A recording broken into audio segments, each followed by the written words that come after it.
Se aika hyvin kerroit tuossa, mutta oliko se semmoinen? Ei. Mm. Se toimi eri tavalla. Nyt se toimi positiivisemmin, mitä mä ajattelin. Kyllä. Kyllä. Varmasti sitä minäkin just Joo. sinne rupesin kysymään. Se Kyllä. mitä sä kerroit, niin se Joo. oli vähän erilainen. Kyllä.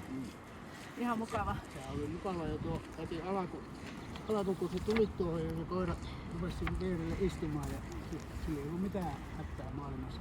Se Joo, se on sellainen. sydän Se, ja parta kasvaa. kyllä, se on joka paikassa rauhallinen Joo. ja ihmiset ihmettelee sen rauhallisuuden. Joo.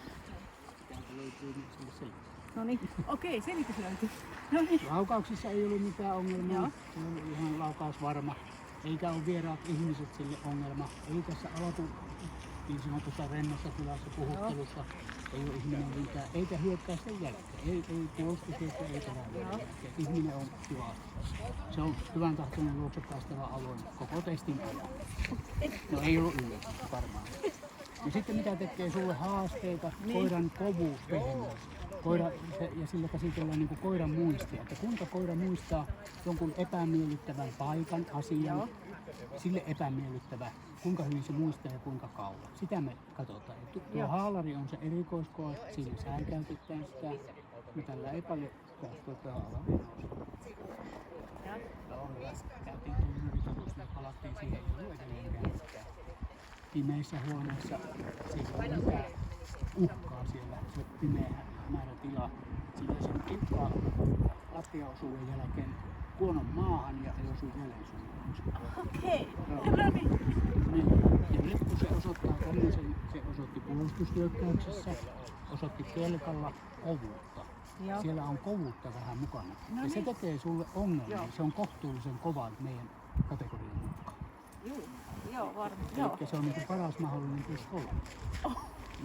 Okei, joo. Sitten temperamentti. Koiran mielenvilkkaus, havaintokyvyn nopeus, kuinka se on oikea-aikaisesti elää tässä maailmassa. Kun me annetaan ärsykkeitä, annetaan isompia ja pienempiä, kuinka pystyykö se keskittymään pienellä? Se pystyy.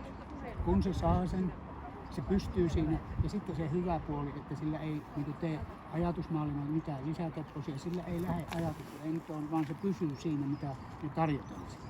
Se on koko ajan siinä. Ja pikkusen verkkaisesti se tekee, niin tynnyrillä katsotaan varsinkin sen väestöhuomioon. Joo. No ei sillä paljon askelrytmi tule kiihtynyt, se vaan meni ihan silleen tasaiseen tahtiin. Se on kohtuullisen hyvä. Joo. No se on sen lisäksi. Ja sitten puhutaan toimintakyky, eli siellä puhutaan koiran rohkeudesta, kun se pelästyy vähän jotain, kuinka se uskaltaa. Esimerkiksi kelekka on se erikoiskoe ja pimeä huone toimii. Kelekalla se vähän pelästyy, ja kuinka nopeasti se voittaa sen pelin, kun se menee ottamaan kontaktia ja tuttavuutta siitä. Sinun ei tarvinnut auttaa yhtään. Sinä seisoo edelleen samoilla jalansilla, koira kävi takapuolella, tuli tuohon ja tarkoitus, mikä tämä kuvaa, eikö mummi? No niin. Pimeä huone, niin kuin sanoin, niin se ajoi sun jälleen sinne, ei ollut mitään ongelmaa, ei tarvinnut apuja, ei valoja, ei kutsua, ei mitään. Se rohkeus on kohtuullinen, eli 1A. Sitten terävyys, kun se jäi yksin tuohon seinään, sinä poistuit, se jäi siihen. Ja ihminen käyttäytyy sitä kohtaa vähän uhkaavasti, vähän epämääräisesti, vähän räpsäytetään piiskallakin jalkaa. Se ei ymmärtänyt sitä se ei ymmärtänyt, että tässä voitaisiin jotain tehdä. Eli silloin aggressiivisuusalue aika syvässä. Se ei lähde. Sitten kun mä pidin piiskan pois, niin sanoin, että no mitä mies? Tiedätkö, no jes, ollaan vaan kavereita. Eli täällä on hieno kohta semmoinen, että koira, joka ei osata lainkaan terävyyttä. Ja lähinnä sillä nyt tässä terävyydellä tarkoitetaan sen aggressiivaluutta, että lähteekö se puolustamaan itseänsä. Ja sitä ei löyty. Sitten puolustushalu, kun tuosta lähdit kulkemaan kohti ovea ja hyökkäys tuli esiin, nimenomaan halua haettaa. Ja koirahan yleensä osoittaa halua, niin kuin sunkin koira.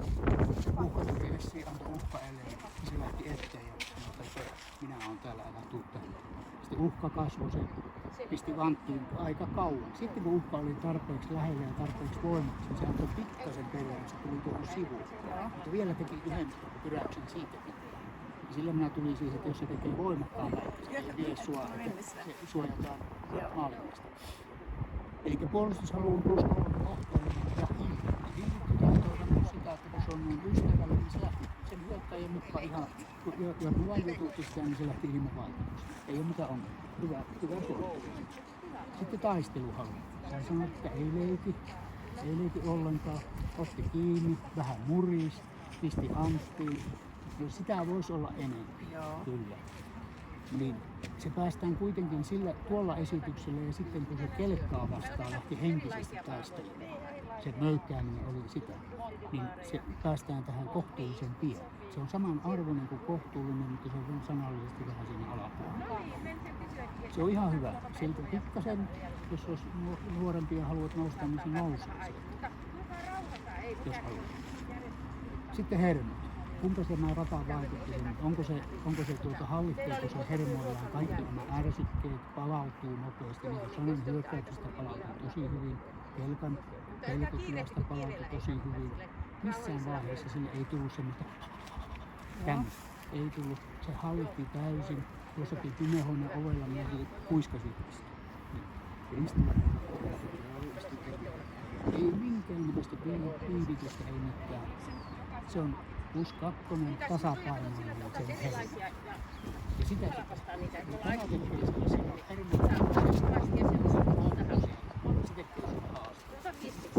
se ei koe semmoisia asioita, mitä sinä ajattelet, että se kokee voimaksi tai joskus outosti. Se on niin hyvä hermo, että se vaatii voimakkaammin. Se ei lähde pienemmän. Ja nyt miinuksia ei ole missään ja katsotaan.